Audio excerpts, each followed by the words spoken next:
social e ao lado do povo pelo progresso do Brasil. Temos ódio à ditadura, ódio e nojo. Se é o melhor para o povo brasileiro, por que não agora? Por que não já? Olá, sejam bem-vindos ao primeiro episódio do podcast Siga o Relator, um espaço de discussão desenvolvido pelo curso de Direito da Universidade de Pernambuco, Campus Arco Verde. Hoje temos a honra de receber a nossa primeira entrevistada. Ela é pedagoga, sindicalista e política brasileira. Foi professora da Rede Pública Estadual, presidenta do Sindicato dos Trabalhadores em Educação de Pernambuco e integrou a direção da Confederação Nacional dos Trabalhadores em Educação. Filiada ao Partido dos Trabalhadores, exerceu por 5 mandatos o cargo de deputada estadual e atualmente é senadora da República pelo estado de Pernambuco. Ela é a senadora Tereza Leitão. Senadora, seja bem-vinda, é uma honra recebê-la e obrigado por ter aceito o nosso convite. Bom dia, Técio, bom dia a todos que fazem o curso de Direito da Universidade de Arco Verde e fico muito honrada de participar desse podcast, que, pelo que vocês me relatam, é um programa realmente de formação e de extensão, né, que visa ajudar os estudantes e a comunidade de modo geral.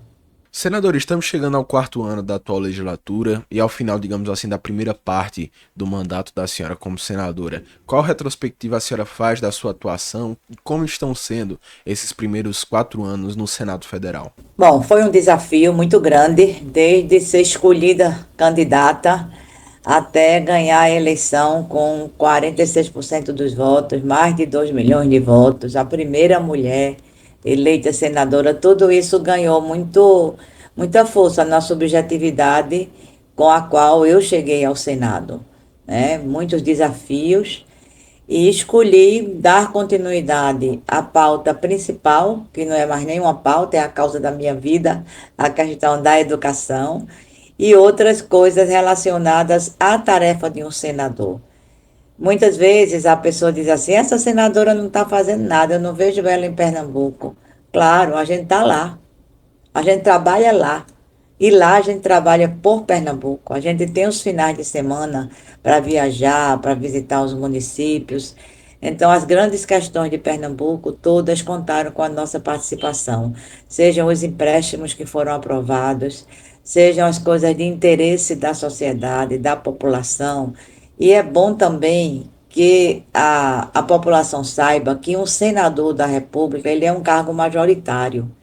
Então, ele não vota só nas coisas relacionadas ao seu estado. Ele representa a República. Tanto é que desde do Sergipe, de Sergipe, que é o menor estado, a São Paulo, que é o maior, são 3.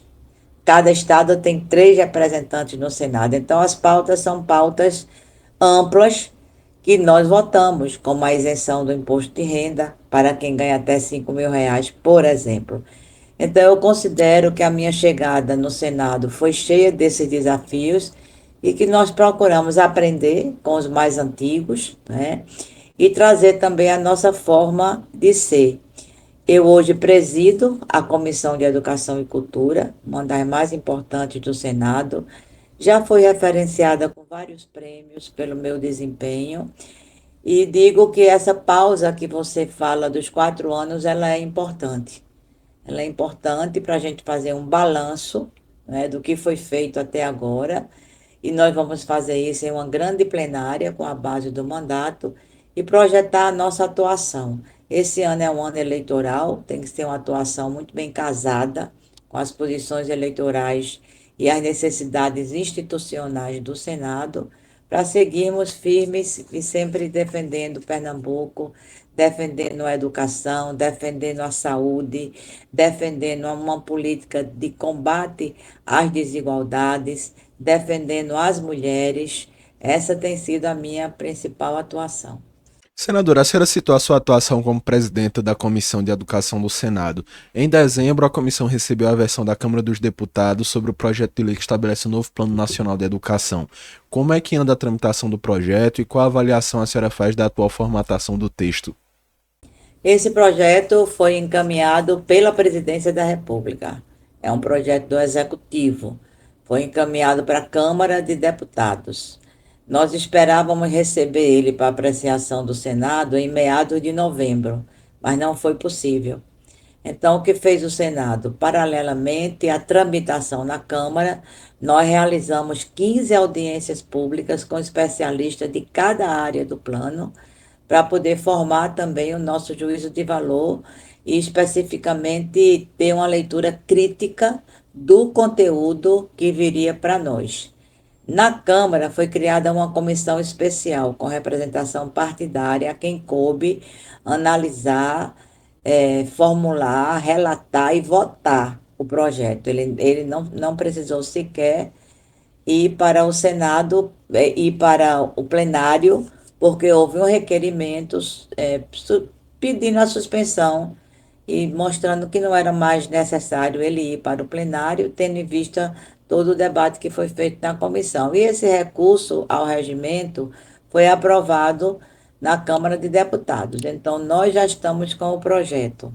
Ele chegou simbolicamente em nossas mãos, a partir da presidência da comissão, da deputada Tabata Amaral, do vice-presidente, deputado Pedro Uquizai, do relator, deputado Mozi Rodrigues, e nós compusemos um receptivo.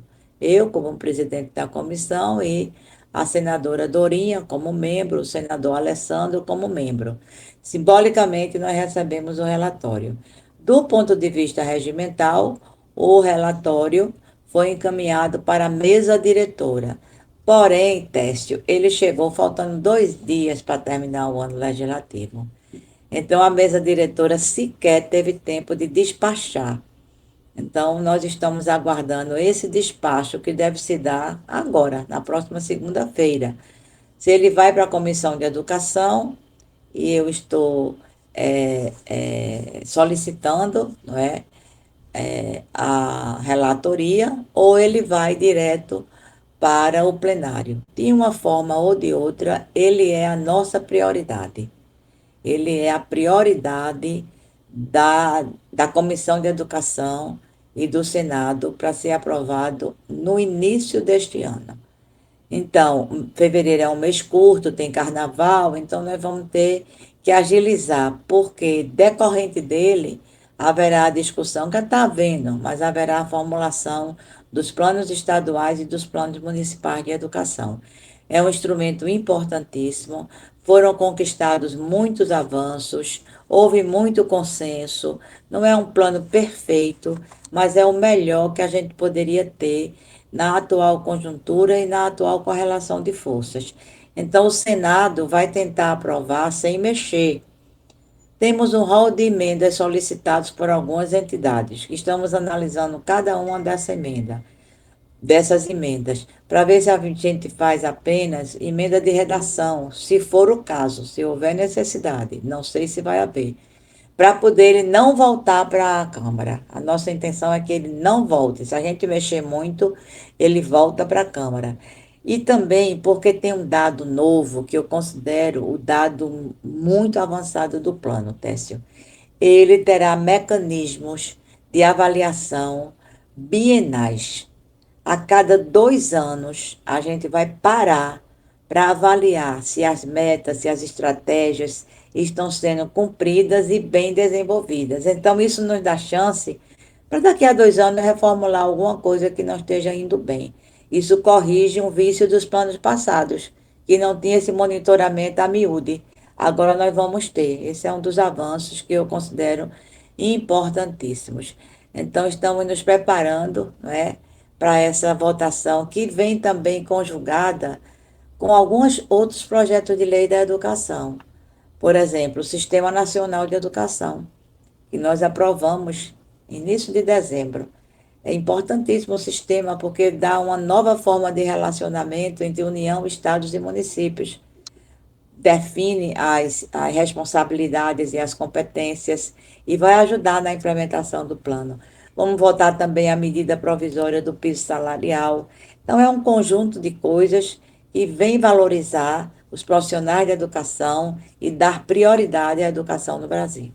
No âmbito executivo, senador, a gestão do ministro Camilo Santana teve como tema central, como Objetivo central: retomar e ampliar o orçamento do MEC, que alcançou o maior patamar desde 2025, revertendo o enxugamento da pasta durante o governo Bolsonaro. Como é que a senhora está avaliando a atuação do MEC e como a senhora avalia as políticas públicas de educação no Brasil atualmente? Eu acho que o ministro acertou em muitos pontos, o ministro Camilo Santana. E sobre esse orçamento das universidades, que mesmo no governo Lula, apesar das recomposições, era uma grita grande, nós estamos comemorando, junto com as universidades e os institutos federais, o que Lula fez agora, em relação ao orçamento, não é? Lula remanejou e ampliou em quase 1 bilhão o orçamento específico das universidades públicas. Isso foi um ganho, porque havia muita reclamação das universidades, que o orçamento era insuficiente, e como a gente tem uma política muito arrojada de expansão, primeiro da interiorização das universidades. Vocês aí em Arco Verde são um exemplo disso. Nós temos vários campi da Universidade Federal funcionando no interior. Temos vocês em Arco Verde, temos Caruaru, temos Garanhuns, temos a própria Univasf, que é uma própria universidade no interior. Então, isso requer estrutura, né? Isso requer recursos. Então, a ampliação, já para agora, depois de muito diálogo, muita reivindicação, muita escuta e disposição política e compromisso por parte do governo, eu avalio que foi realmente um gol de placa. E as outras políticas que foram implementadas, eu acho que dentro daquele tripé, acesso, que é o principal, políticas de permanência e inclusão, que aí a gente vai para a qualidade da aprendizagem e a universalização. Aí eu destaco as políticas das cotas, que estão se representando, se demonstrando como um ponto de respeito à diversidade das universidades, de respeito àquelas pessoas que precisam estar na universidade, que têm o direito de estar, e pela desigualdade que existe no Brasil, não conseguiriam se não tivesse as políticas afirmativas.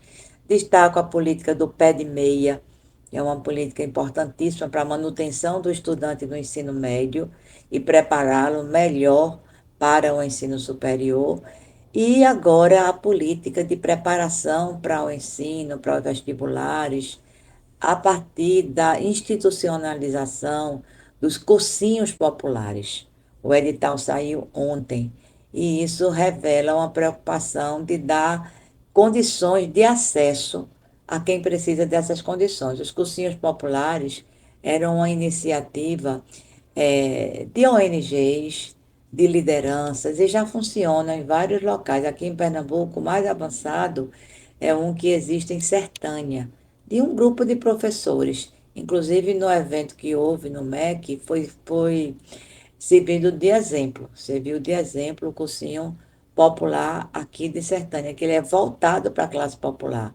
Agora vai ter edital do MEC para isso, com bolsa para professores, com bolsa para os estudantes, com esse objetivo. A gente precisa de recursos e precisa universalizar também o acesso à universidade, como a gente vem trabalhando com a educação básica.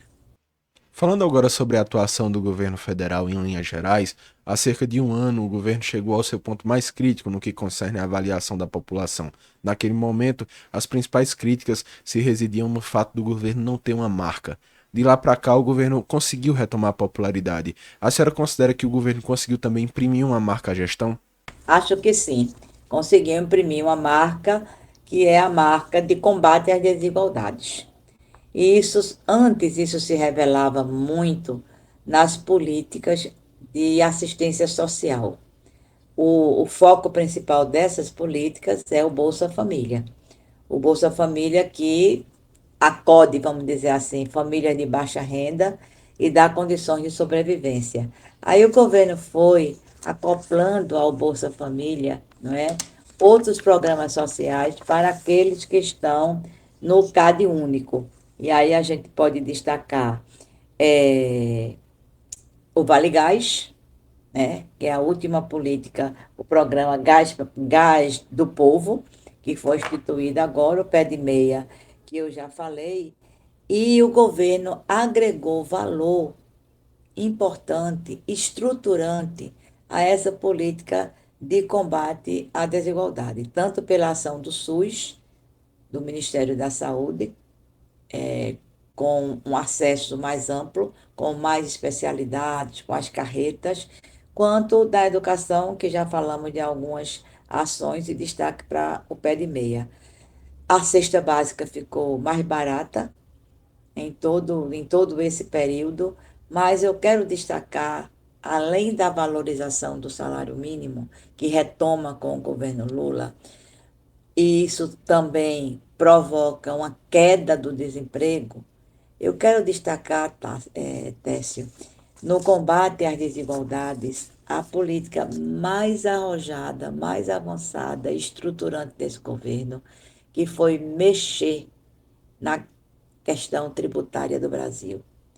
Todo mundo diz que a carga tributária do brasileiro é muito alta, que o Brasil paga muito imposto, que isso não pode continuar. Então, nós fizemos, depois de 40 anos, a primeira reforma tributária no Brasil.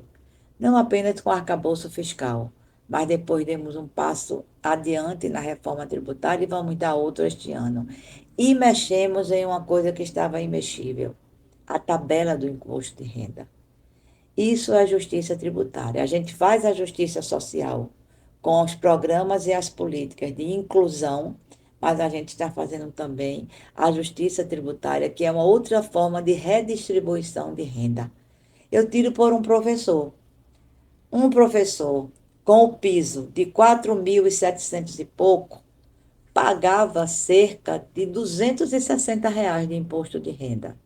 Agora, mesmo com a validação do reajuste do piso, que botou o piso para 5.130, portanto, professores não serão isentos, porém, vão pagar cerca de R$ 46 de imposto de renda. Então, mexer na tabela do imposto de renda foi mexer na estrutura tributária do país. Milhões de brasileiros vão ser beneficiados com a isenção, quem ganha até R$ 5.000 por mês. E outros milhões vão ser beneficiados com a diminuição da alíquota, aqueles que ganham até R$ 7.300. De onde veio esse equilíbrio? Daqueles que estão no topo da pirâmide e que pagavam igual a quem pagava a taxa máxima, que é quem ganha a partir de R$ 25.000. Então, pagava a mesma coisa, ganhando milhões de reais, não tributando rendimentos, não tributando dividendos. Então, isso foi importante ser feito, muito importante. Então, acho que isso caracteriza a marca do governo Lula como a marca da inclusão e da justiça social em todos os ramos, nas necessidades básicas, nos direitos básicos de alimentação, de emprego, de saúde e de educação, e na questão da justiça tributária. Então, nós vamos concluir o governo, eu acredito, com isso. Fora isso, outra marca importante, isso tudo, diga-se de passagem, com a terra arrasada que a gente pegou, né? Primeiro ano foi de reconstrução total, porque a gente pegou muita dificuldade deixada pelo governo Bolsonaro, hoje é preso.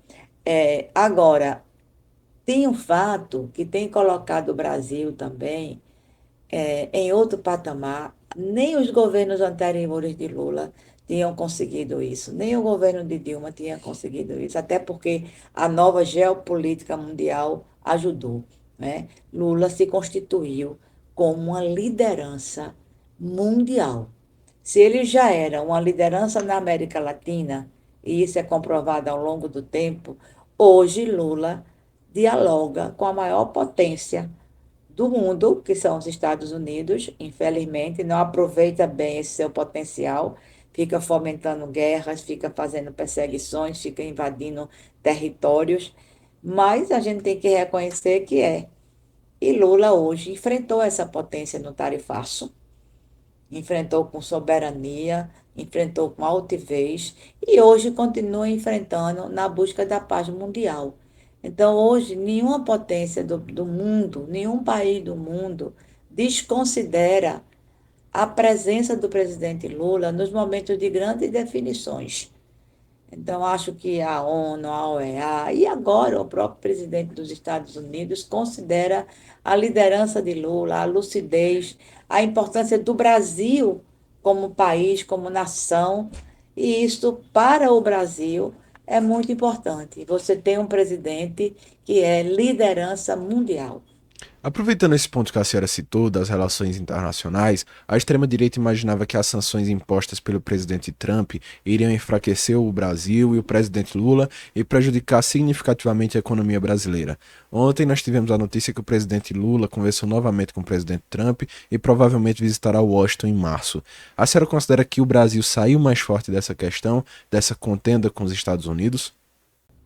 Não só o Brasil saiu mais forte, e saiu mais forte porque o conceito de soberania foi muito bem trabalhado, como eu espero que tenha saído mais consciente de quem é a favor do Brasil e de quem é contra o Brasil. Porque uma coisa é Donald Trump se arvorar de ser xerife do mundo. Os Estados Unidos já fizeram isso na Guerra Fria, considerar a América Latina como quintal dos Estados Unidos. Tinha outra conformação, tinha outra estrutura. Eles voltam a fazer isso agora, ou tentaram, ou estão tentando, né, retomar essa posição, e o Brasil enfrentou, mas o mais delirante e, ao mesmo tempo, repugnante desse processo todo foi ver a extrema-direita nacional apoiando o Trump e pedindo para ele botar mais tarifaço, como foi o caso, né, de um dos filhos lá do Bolsonaro que fugiu para os Estados Unidos.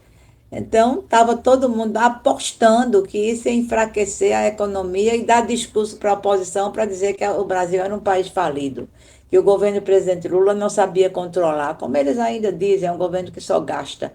Ele não sabe diferenciar gasto de investimento. Então, o Brasil saiu mais forte, o presidente Lula saiu mais forte, o conceito de soberania veio à tona com muita concretude, não é? E agora eles que se mordam, né? Porque estão lá, lambendo as botas de Trump, e Trump não está dando nem bolas para eles. Quer conversar é com Lula. E depois que Bolsonaro foi preso, e está preso para cumprir a pena que ele foi destinada, fica tudo mais difícil para eles. Mas eles não reconhecem isso, não reconhecem que eles sim tentaram afundar o Brasil com as políticas de negacionismo, contra a vacina, anti-ciência, de corrupção, né? Mas a gente vai estar saindo maior. Eu acho, como você disse, está saindo maior. E eu tenho expectativa de que essa reunião possa avançar ainda mais, sobretudo nas tratativas mundiais. Nós não podemos brincar com esses conflitos. Eles não são conflitos localizados, você sabe disso, eles são interligados. Isso pode gerar uma terceira guerra mundial. E não, ninguém deseja isso, de sã consciência, né? Então, tratar esses conflitos, essas guerras, né? Essas invasões de territórios, essas brigas por poder, de uma maneira articulada com a geopolítica nacional e com aquilo que depois da Segunda Guerra Mundial é preceito de respeito à soberania e autonomia dos povos, é o que Lula está fazendo. E isso a gente tem que valorizar muito para o bem da humanidade. Nesse ano, completou-se 3 anos da trama golpista que culminou na depredação da sede dos três poderes da República em 8 de janeiro de 2023. Embora grande parte dos envolvidos já tenham sido condenados pelos crimes que cometeram, parece que essa página da história brasileira ainda não foi virada, havendo uma parcela significativa da população e do quadro político que defendem uma ruptura institucional. Como é que a senhora vê o atual momento da democracia no Brasil? É sempre um momento que a gente precisa reforçar a preservação da democracia, porque o conceito de democracia da extrema-direita é uma democracia restrita a eles. Quer dizer, é o direito deles fazerem o que quiserem. Democracia não é assim. A democracia, não, eu não mato porque eu quero matar. Eles acham que pode. Eu não planejo assassinato de presidente, de vice-presidente, de presidente do tribunal, porque eu quero. Então, é um conceito de democracia extremamente distorcido, né? Ah, porque prender é democrático prender uma pessoa que só fez pichar com batom. É democrático, porque aquilo dali não aconteceu naquele momento. Foi todo um processo que começou eles fazendo algazarra no dia da diplomação de Lula, eles colocando gente de frente dos quartéis, não era atos, era vigílias em frente a todos os quartéis, eles queimando pneu e rezando para pneu no meio das BRs, eles botando um caminhão para explodir no estacionamento do aeroporto de Brasília e finalmente eles invadindo a sede dos três poderes e depois que foi descoberta a trama do golpe do punhal amarelo, né? Que era o assassinato dessas três autoridades. E isso não é democracia. E então, a prisão, o julgamento, a análise, o direito de defesa que eles tiveram, e a prisão, sim, porque ninguém prendeu arbitrariamente, ninguém prendeu sem provas. Porém, eles estão se manifestando e já se manifestaram no Congresso com a aprovação do projeto da dosimetria, que é um projeto absolutamente inconstitucional. O Senado não podia ter votado. Ele veio da Câmara já inconstitucional para o Senado, e o Senado ou votava do jeito que veio da Câmara, ou alterava como alterou, e ele teria que voltar para a Câmara. Então, julgou que todas as alterações foram redacionais para poder ele não voltar para a Câmara e se aprovar aquele projeto no apagar das luzes, como foi feito, do ano legislativo. Então, qual foi o resultado? O veto total do presidente Lula ao projeto, por razões constitucionais que foram elencadas na motivação do veto. Mas a gente vai enfrentar esse debate, Técio. A derrubada do veto vai ser uma quebra de braço muito forte. E eles já prepararam um outro projeto de anistia total e irrestrita para todos os que estão presos. No tempo que Lula estava preso, o que era que Bolsonaro dizia? Eu quero que Lula apodreça na prisão. E Lula enfrentou com dignidade os 580 dias de prisão. E ele foi preso não pelo Supremo, lembre-se disso. O projeto de Lula foi julgado em primeira instância por um juiz que se mostrou vinculado aos interesses da Lava Jato, que depois virou ministro e que hoje é senador.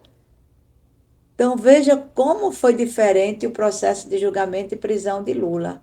Por isso que ele foi anulado, como todos os atos do antigo juiz Sérgio Moro, hoje senador, na Lava Jato. Então, há implicações muito graves nesse projeto no qual eles pedem anistia, mas a extrema-direita não está morta. Não está morta.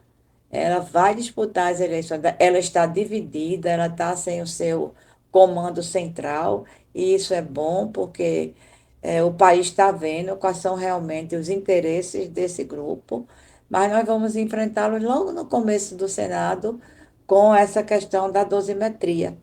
E depois os vetos que Lula fez ao orçamento. Esses dois vetos vai ser um julgamento e um debate muito duro.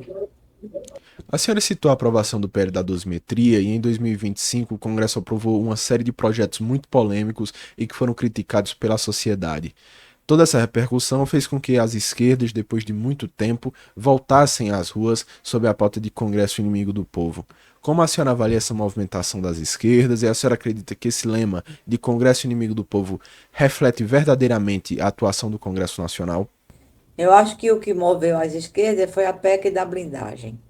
Aquela dali, pela forma como ela foi votada, pelo conteúdo dela, de liberdade para o crime, desde que você tivesse o mandato, mobilizou muito, porque a esquerda porque ali não foi só a esquerda, foi a esquerda, mas foi o povo de modo geral. Tanto é que nós derrotamos essa PEC no Senado, depois dela aprovada na Câmara, na Comissão de Justiça.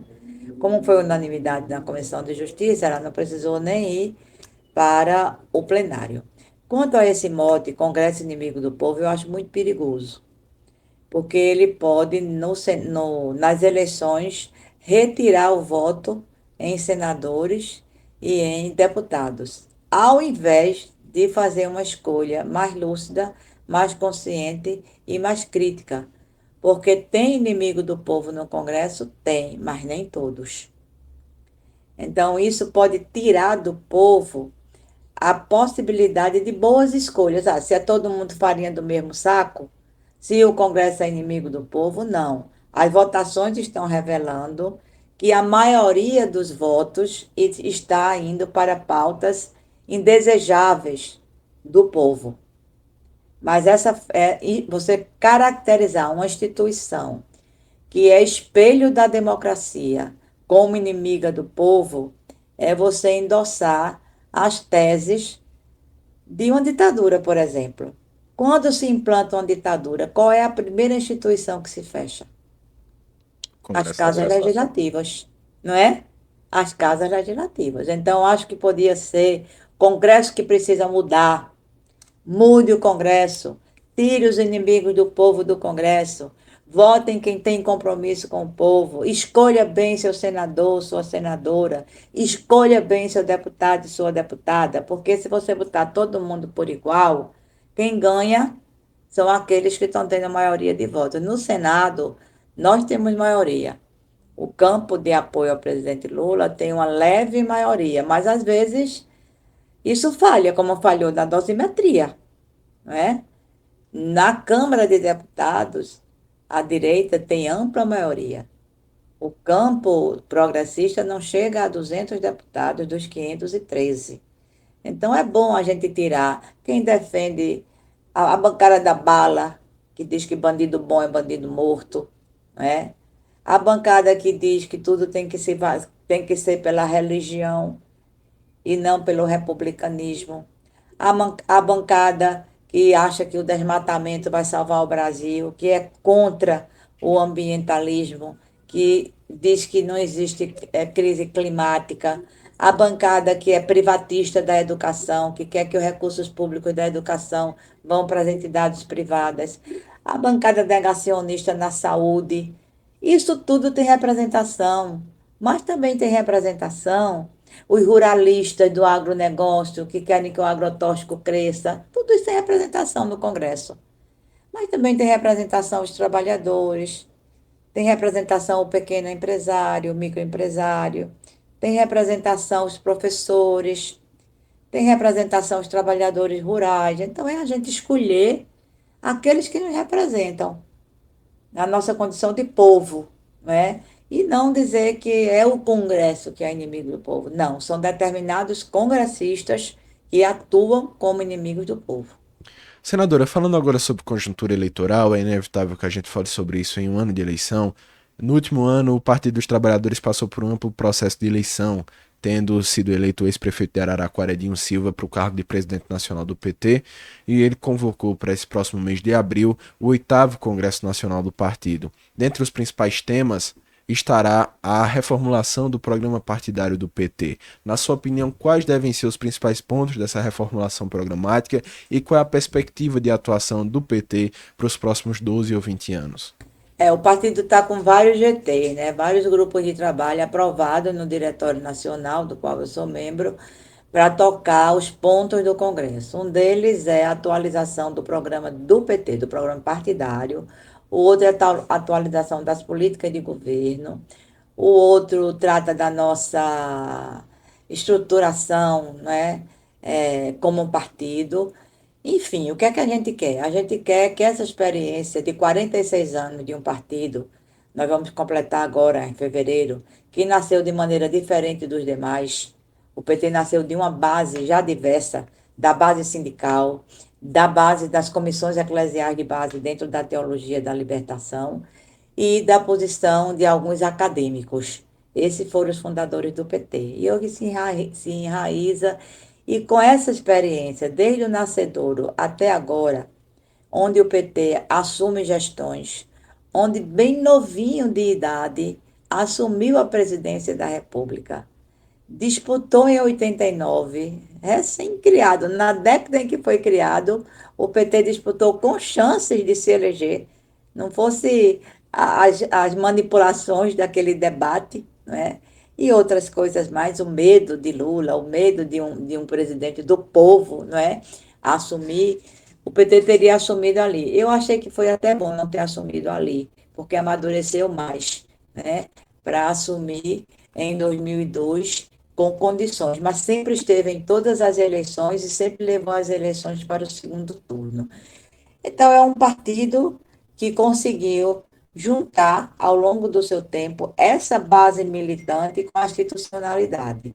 Há quem diga que a institucionalidade hoje é maior no PT do que a militância de base. Esse é um dos debates que o Congresso vai fazer, né? E atualizar o programa do PT será isso. O programa do PT será isso. O PT nasceu desta maneira, evoluiu durante esses anos. E hoje, como se encontra? A forma de funcionamento e organização do PT é a ideal? Nós somos organizados como? Em diretórios municipais, em diretórios estaduais, em diretório nacional. Temos a Fundação Perseu Abramo, que é a fundação institucionalizada que trata também dos assuntos do PT, como todos os partidos têm as suas fundações. O processo de escolha de dirigentes é de eleição direta. Isso é uma coisa que está sendo muito tematizada no PT. O PED vai continuar, a grande maioria, inclusive eu, acha que o PED deve continuar, mas não da forma como ele está existindo hoje. A nucleação vai existir? Qual é o papel das bancadas na estrutura partidária? Desde as bancadas municipais até a bancada federal. Como deve ser a relação com os setoriais e as secretarias temáticas do PT? A gente tem setoriais de educação, de saúde, de assistência social, de direito animal, de direitos humanos, Secretaria da Mulher, Secretaria da Juventude, Secretaria de tudo que é política pública, a gente tem. Como é que esses organismos vão atuar dentro do PT? E, ao mesmo tempo, a tese do que é um partido popular e democrático. Como é que ele se espelha, né, na institucionalidade partidária. Quem está conduzindo esse processo é uma das pessoas mais experientes e simbólicas, eu dizia até que emblemáticas, dentro do PT, que é o companheiro Zé Disseu, um dos artífices da eleição de Lula em 2002.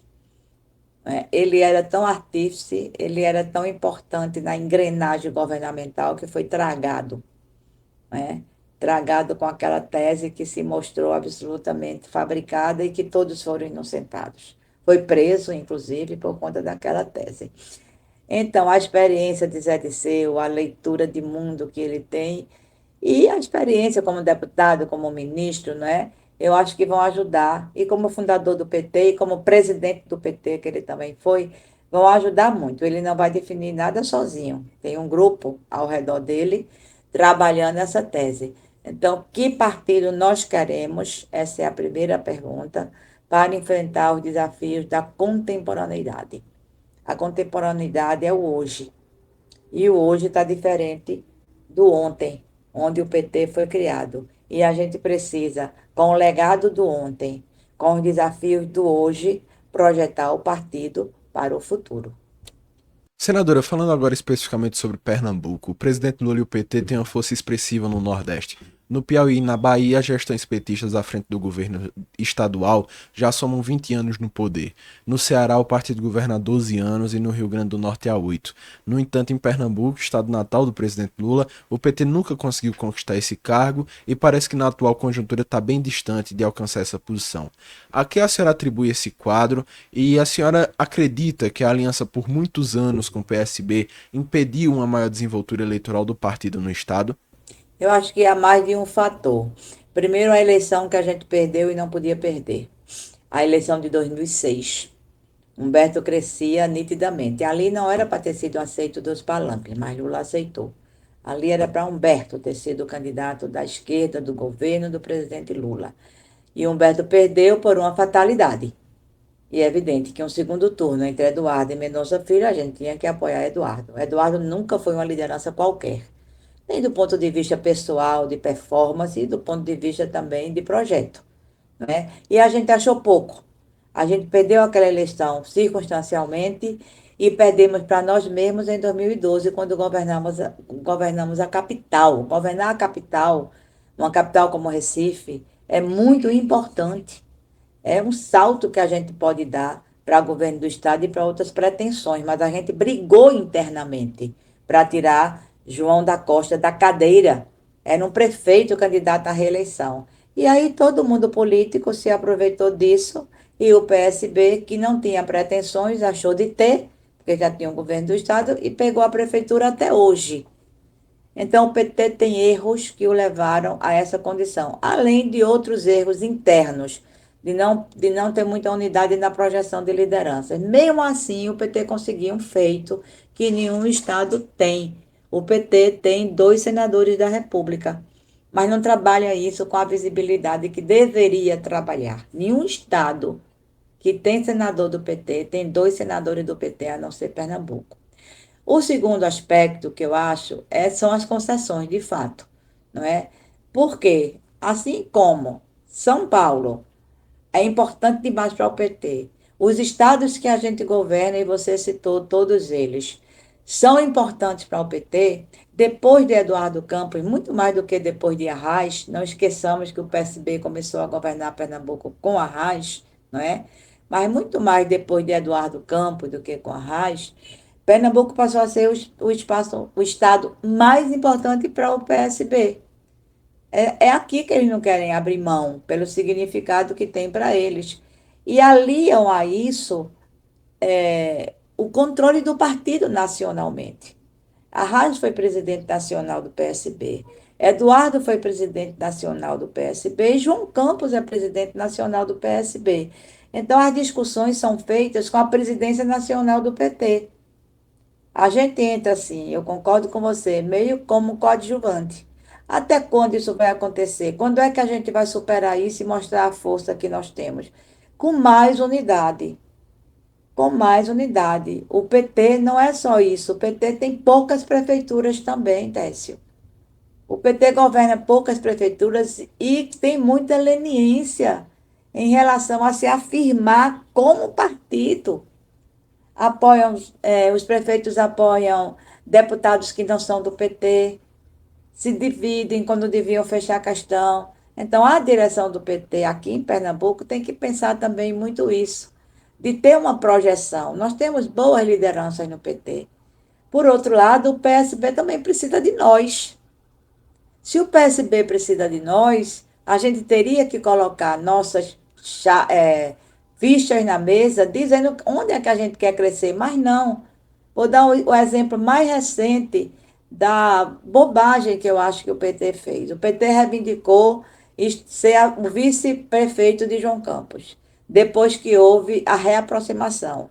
Nós fomos oposição a João Campos na primeira eleição dele e ficamos 2 anos na oposição até que Lula reaproximou todo mundo para a eleição de 22. Em 24, nós reivindicamos a vice. O que foi que o PT fez? Tinha um nome na roda, que era o nome de Mozart Salles, sendo trabalhado e conversado.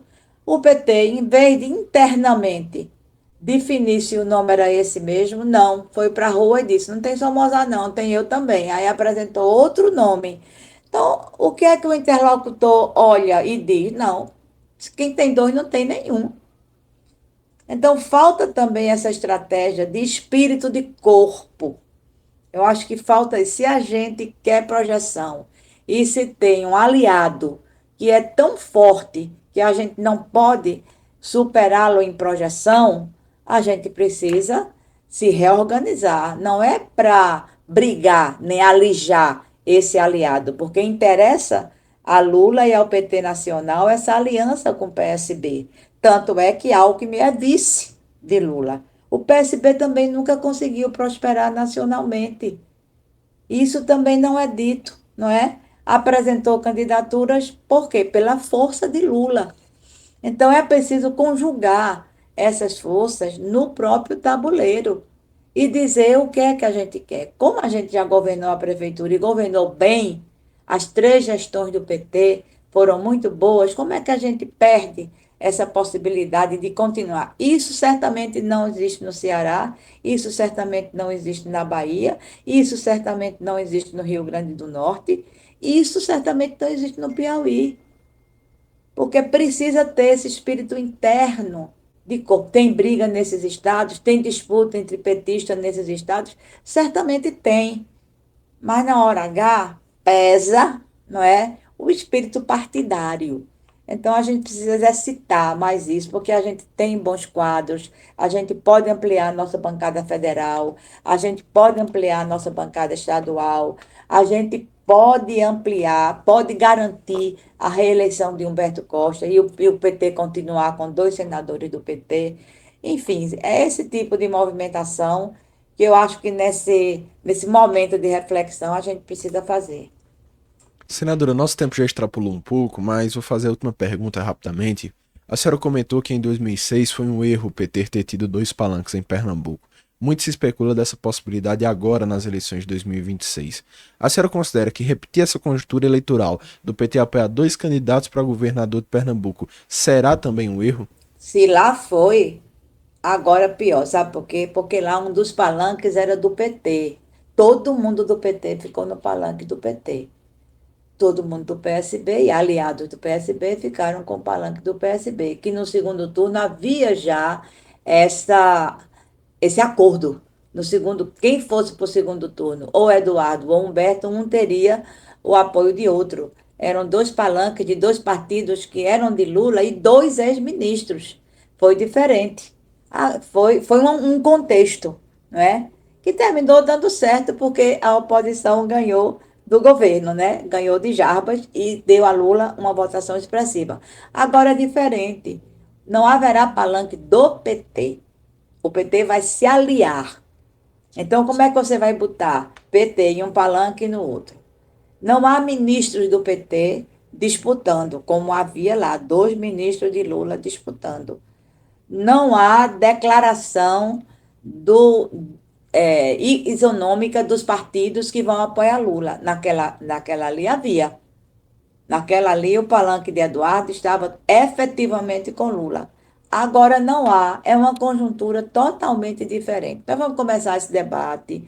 Existe posição antagônica de petistas, mas não existe posição de PT. O PT vai ter que trabalhar, consensuar essas posições antagônicas para sair unificado em um palanque que ajude Humberto Costa a se reeleger, que Humberto possa ser reeleito senador, em um palanque que amplie a nossa bancada de deputados e um palanque que seja confortável para o presidente Lula. Senadora, obrigado pela entrevista, foi uma honra conversar com a senhora. Nós só temos a agradecer toda a atenção que a senhora despendeu a nós. E vindo ao sertão, se quiser fazer uma visita à nossa universidade, será uma honra receber a senhora. Muito obrigado mesmo, foi um prazer. Eu que agradeço, estou devendo essa visita. E vou Será passar uma por honra aí. receber. O professor Paulo Santana sempre me cobra essa visita. Muito obrigado para você, mais uma vez parabéns e obrigada pela elegância com que você conduziu toda a Eu entrevista. que agradeço, senadora. Tudo bom, obrigada. Eu agora vou para outra, Muito na bem. rádio. Obrigado, senadora. Um abraço. Outra para você. Esse foi o primeiro episódio do podcast Siga o Relator, uma produção do curso de Direito da Universidade de Pernambuco. Além das nossas entrevistas, você pode acompanhar os cortes e outros conteúdos nas nossas redes sociais, sempre @Siga o Relator. Agradeço pela visualização e até a próxima.